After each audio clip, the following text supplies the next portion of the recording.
아쿠아일 여기어때를 운영하는 위드이노베이션이 주 35시간 근무제를 도입하자 직원 만족도와 생산성이 모두 높아졌습니다. 한국GM 노조가 파업 준비 태세에 돌입했습니다. 안 그래도 극심한 유동성 위기에 놓인 한국GM이 부도를 맞을 수 있다는 우려가 나옵니다. 블록체인 기술 관련 기업에 투자하는 블록체인 산업펀드가 출시됐습니다. 하지만 펀드에 담긴 종목들이 블록체인을 주력 사업으로 하지 않아 유명무실하다는 지적이 제기됩니다. 보험사들이 경증 만성 질환자들도 가입할 수 있는 유병력자 실손보험 출시엔 소극적인 데 반해 간편심사보험엔 적극 나서고 있습니다. 두 상품의 수익성 차이가 원인이었습니다.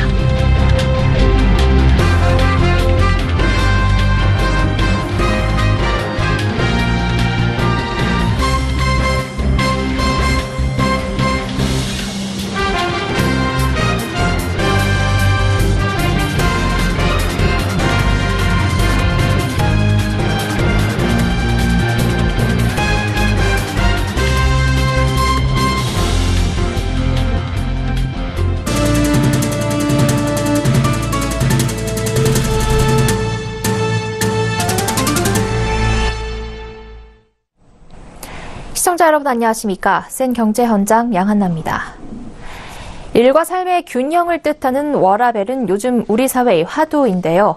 주 52시간 근무 시행을 앞두고 생산성이 낮아질 것이라는 우려가 큽니다.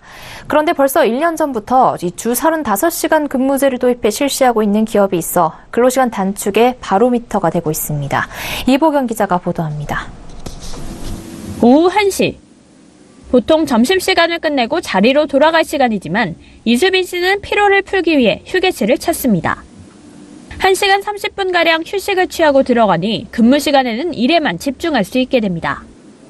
휴게실의 안마의자를 이용해서 마사지를 받거나 헬스장에 가서 헬스를 하면서 시간을 보내고 있습니다. 이렇게 여유롭게 점심시간을 다양하게 활용하다 보니까 근무에도 좀 활력이 생기고 더 집중도도 높아지고. 월요일에는 오후 1시에 출근을 하는 이 회사. 월요일에 충분한 여유를 즐기게 되자 생활 전반이 자연스럽게 변했습니다. 직원들은 은행 업무 등 평일에 하기 힘든 개인 업무들을 이 시간을 활용해 처리할 수 있어 근무 시간의 능률이 높아졌다고 답합니다. 주 35시간을 근무하지만 임금은 줄지 않았습니다. 제도 도입 이후 1년이 지난 시점, 생산성은 어떻게 변했는지에 관심이 모입니다. 숙박 어플 여기어때 서비스를 제공하는 위드이노베이션은 35시간 근무제를 도입한 지난해 흑자 전환에 성공했습니다. 실제로 근무하는 시간은 많이 줄어들었지만 업무에 집중하고 그리고 업무를 잘하기 위한 노력을 하는데 저희 자원을 집중하게 되면 성과가 더 잘 나오게 되는 것 같습니다. 성과를 바탕으로 대규모 채용도 계획하고 있습니다. 회사는 올해 200여 명을 채용해 현재 230여 명인 회사 규모를 2배로 늘린다는 방침입니다. 서울경제TV 이보경입니다. 극심한 유동성 위기로 벼랑 끝에 내몰린 한국GM 노사가 접점을 찾지 못하고 있습니다. 한국GM의 경영 정상화를 위한 핵심이 바로 임금 및 단체 협약 교섭인데 진전은커녕 점점 불투명해지고 있습니다. 한국GM 노조의 어깃장이 도를 넘었다는 비난 속에 노조는 아랑곳하지 않고 중노위에 쟁의 조정을 신청했습니다. 파업으로 이어지면 사태가 정말 심각해질 수 있다는 분석이 나옵니다. 김혜영 기자입니다. 한국GM 노조가 파업 준비 태세에 돌입했습니다. 경영 정상화를 위한 핵심 조건인 임단협이 진전되기는커녕 악화일로를 걷고 있는 겁니다. 당장 회사가 망하느냐 마느냐 하는 판국인데 노조는 노동쟁의 조정 신청서를 중앙노동위원회에 냈습니다. 파업권을 얻어 임단협 교섭에서 협상력을 높이려는 전략이 깔려 있습니다. 4월 20일까지 자구안이 마련되지 않으면 부도 처리할 수밖에 없다는 앵글GM 사장의 엄포에도 노조는 아랑곳하지 않고 있습니다. 복리후생비용 삭감에는 절대 동의할 수 없다며 오히려 정년 연장 등 무리한 요구를 하고 있어 자신들의 배 채우기에만 급급하다는 비난이 쏟아지고 있습니다. 이대로 가다간 부도라는 파국을 맞을 수 있다는 우려가 나옵니다. 경영난으로 이미 군산공장을 폐쇄한 한국GM은 만성적인 판매 부진에다 감당하기 힘든 부채가 쌓이면서 극심한 유동성 위기에 놓여 있습니다. 어제 예정됐던 8차 임단협도 불발됐습니다. 이렇게 임단협 문제가 헛바퀴만 돌고 있는 사이 협력업체들은 벼랑 끝에서 떨고 있습니다.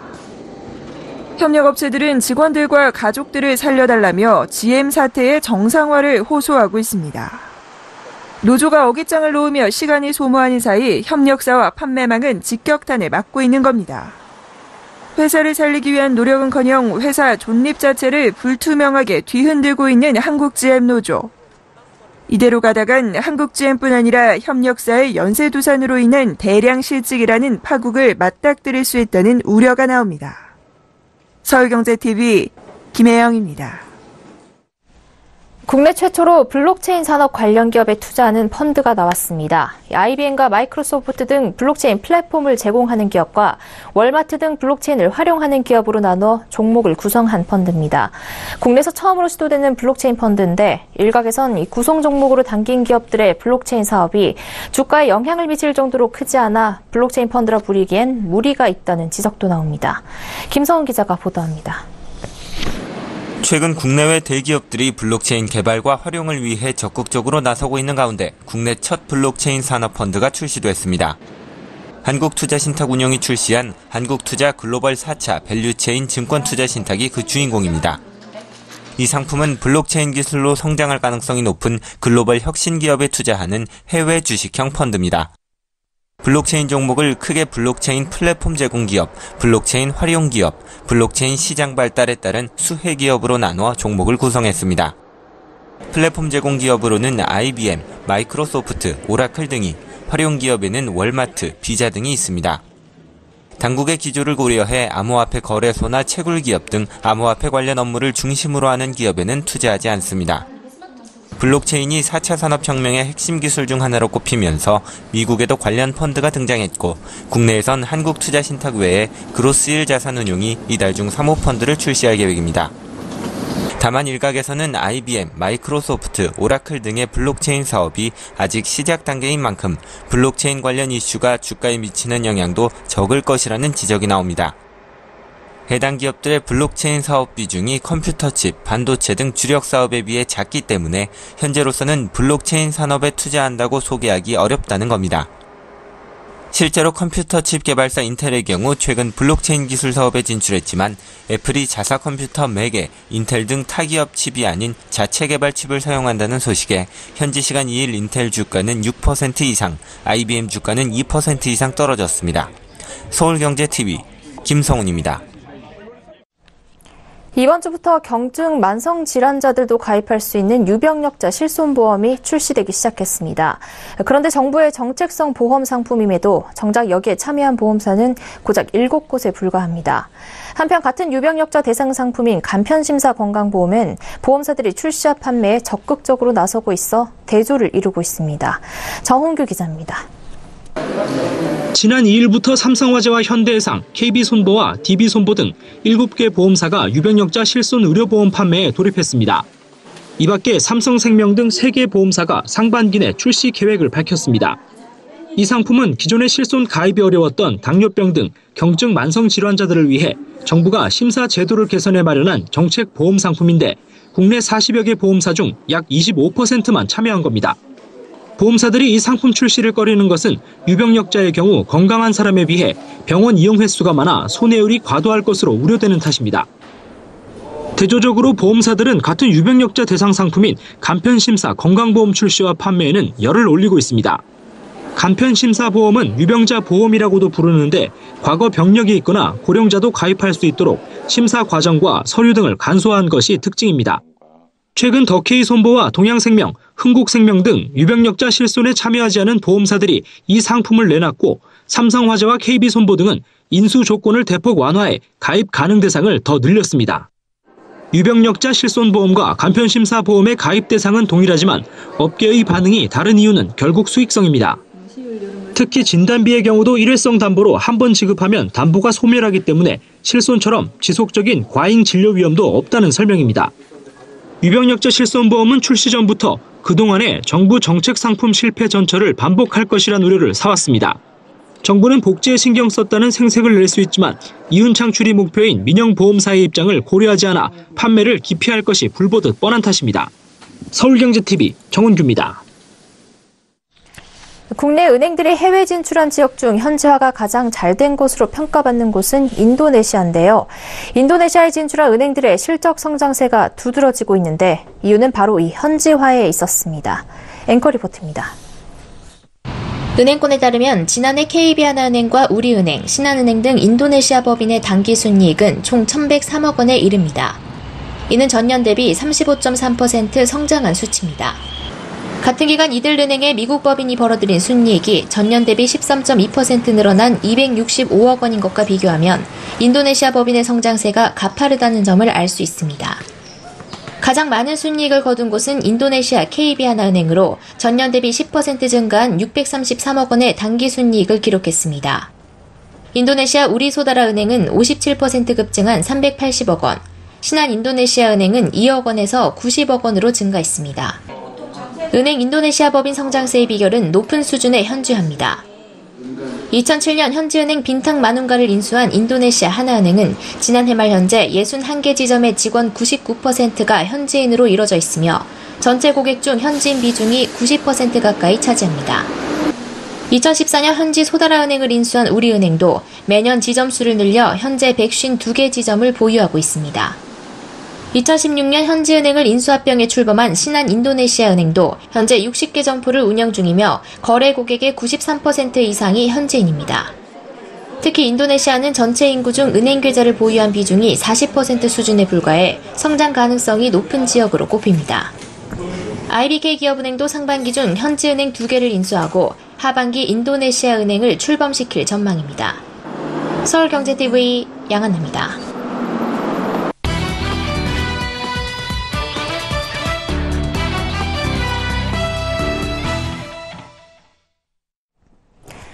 정부가 사업성이 떨어지거나 미분양 우려가 커 재개발 등 정비 사업이 지지부진했던 지역을 선정해 임대주택 공급에 나섭니다.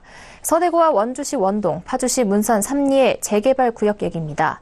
원주민은 사업의 활로를 찾을 수 있게 됐고 추가로 공급되는 물량은 시세보다 저렴한 임대료를 받는 임대주택으로 공급돼 무주택 서민이 들어와 살 수 있게 됐습니다. 자세한 이야기 경제산업부 정창신 기자와 나눠보겠습니다.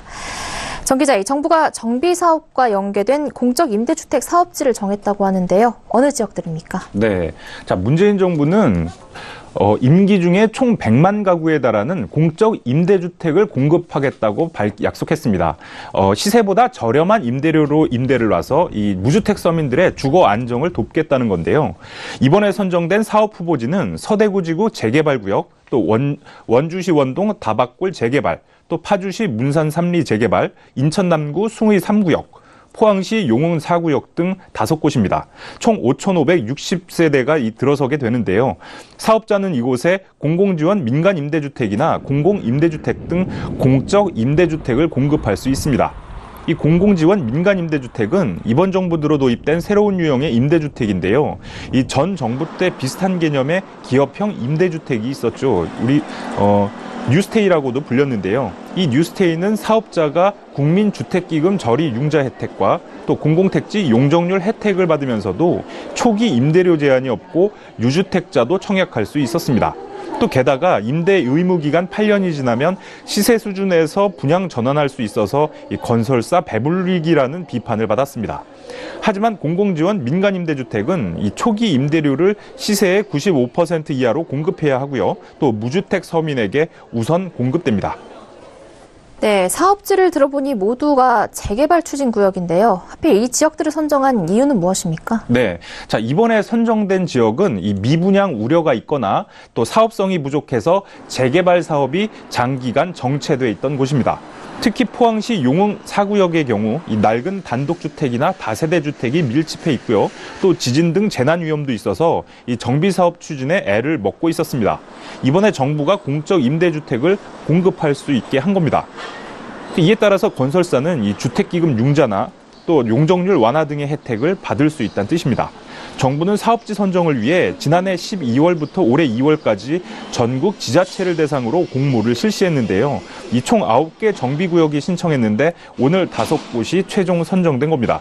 이들 사업지는 이 사업의 공공성, 또 입지의 적절성, 사업 추진 의지, 정책 부합성 등을 점수로 매겨 높은 점수를 받은 곳입니다. 네, 그럼 이 공공지원 민간 임대주택에 들어가려면 어떤 조건을 갖춰야 됩니까? 네. 무주택 서민들 관심 많을 것 같은데요. 네. 자, 우선 일반 공급부는 무주택 세대면 신청이 가능합니다. 사업지별로 공급 물량의 80% 미만으로 일반 공급 물량이 결정되고요. 또 나머지 20% 이상은 특별 공급으로 나옵니다.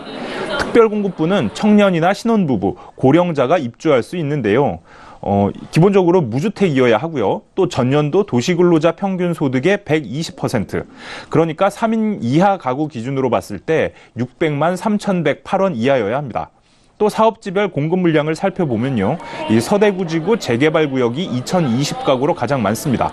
이어서 원주시 원동 다박골 재개발구역이 1,270가구, 파주시 문산 삼리에 871가구, 인천 남구 숭의 3구역에 704가구, 경북 포항시 용흥 4구역에 695가구가 공급됩니다. 이 공공지원 민간임대주택 입주민은 8년간 거주가 보장되고요. 임대료 상승률도 연 5% 이하로 제한됩니다. 정부는 공공지원 민간임대주택을 연 4만 가구씩 총 20만 가구를 공급한다는 계획입니다. 네, 그리고 정부가 청년과 신혼부부에게 민간 임대주택 공급 더 늘리기 위해서 청년 임대 수요가 높은 지역에 지정하는 촉진지구를 확대하는 방안도 추진한다고요? 네네. 자, 우선 정부는 이 민간 임대주택에 관한 특별법 시행령과 시행규칙 개정에 나섭니다. 민간 임대주택 특별법 시행규칙에 공공지원 민간 임대주택 항목을 신설해서 규정을 새롭게 하는데요. 이 공공지원을 받아 건설 또는 매입하는 민간 임대주택으로 규정하고요. 또 임대주택법 시행령에 규정돼 있는 촉진지구의 최소 면적 기준을 현재는 5,000제곱미터로 돼 있는데 이걸 지자체 조례로 2,000제곱미터까지 지정할 수 있도록 해서 이 소규모 촉진지구 사업을 가능하도록 할 방침입니다. 또 역세권의 범위에 대학교와 연구소도 포함하도록 한다는 방침입니다. 이 민간임대주택 특별법 시행령과 시행규칙 개정안은 이 관계기관 협의와 또 법제처 심사 등을 거쳐서 오는 7월에 공포 시행될 예정입니다. 네, 정부의 공적 임대주택 사업과 관련해 정창신 기자와 이야기 나눠봤습니다. 말씀 고맙습니다. 네.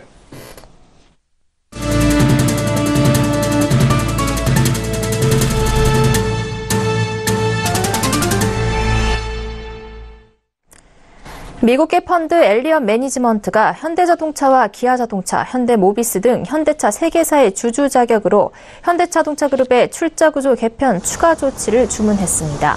엘리엇 계열 펀드의 투자자문사 엘리엇 어드바이저스 홍콩은 오늘 보도자료를 통해 엘리엇은 현대차, 기아차, 현대모비스 등 3개사의 보통주를 미화 10억 달러치를 보유하고 있다며 이같이 밝혔습니다.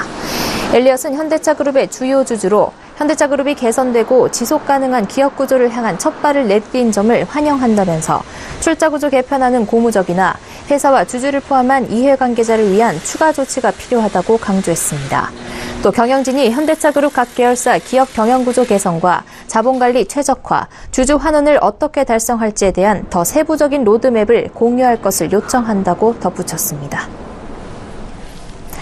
한국언론진흥재단이 지난달 전문조사업체 마켓링크에 의뢰해 전국 성인 남녀 1,050명을 대상으로 조사한 결과 우리 사회 전반에 대한 신뢰도가 32.2%에 불과했습니다.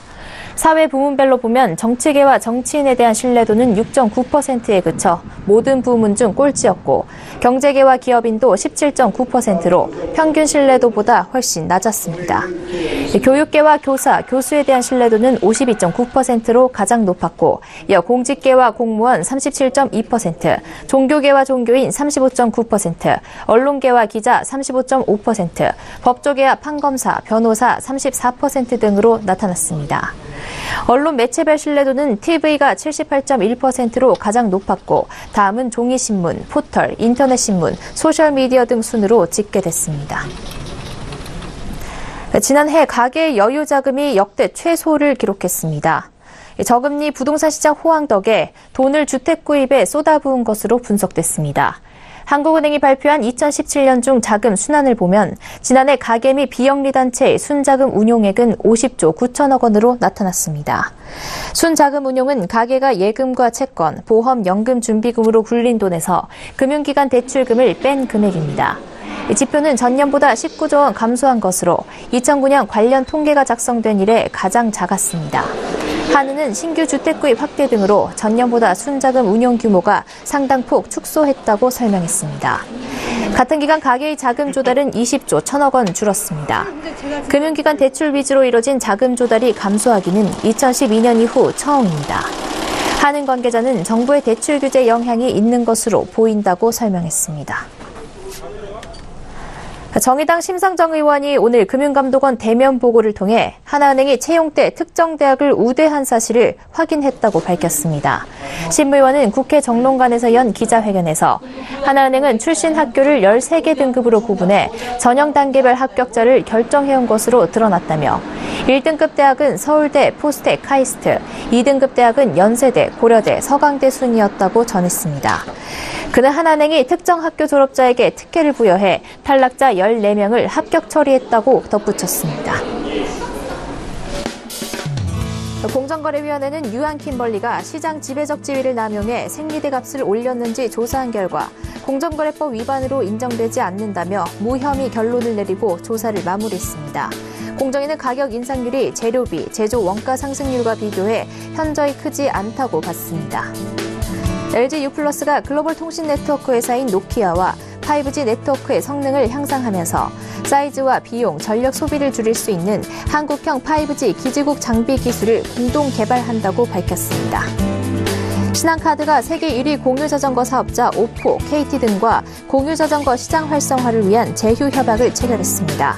이 서비스는 집에서 지하철역까지 거리가 먼 경우 집 근처 공유자전거를 타고 지하철로 이동하거나 반대로 지하철에서 집까지 이용하는 식입니다. GS25가 편의점 업계 최초로 호주산 스테이크용 고기인 부채살, 체크살 2종을 출시했습니다. 부채살 170g, 체크살 150g으로 1인분 분량이며 가격은 각각 9,900원입니다.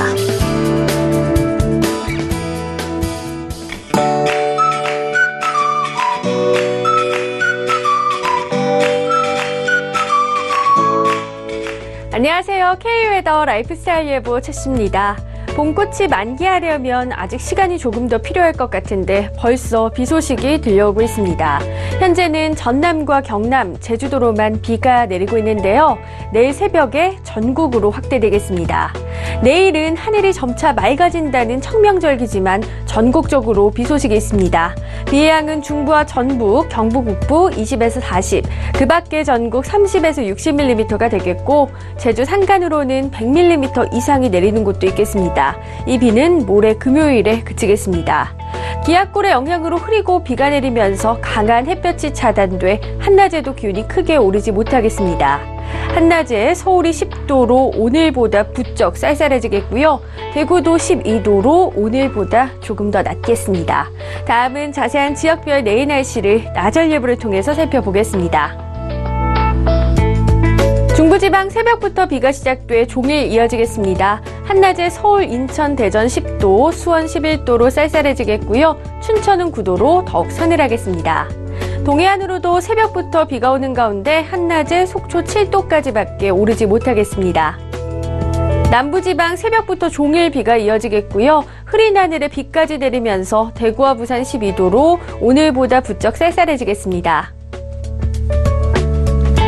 오늘 서해와 동해 먼바다에서는 바람이 강하게 불고 물결이 높게 일겠습니다.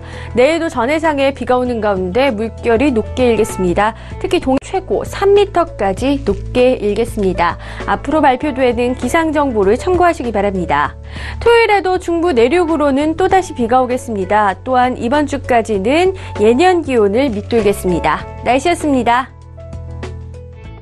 센 경제원장 여기까지입니다. 시청해주신 여러분 고맙습니다.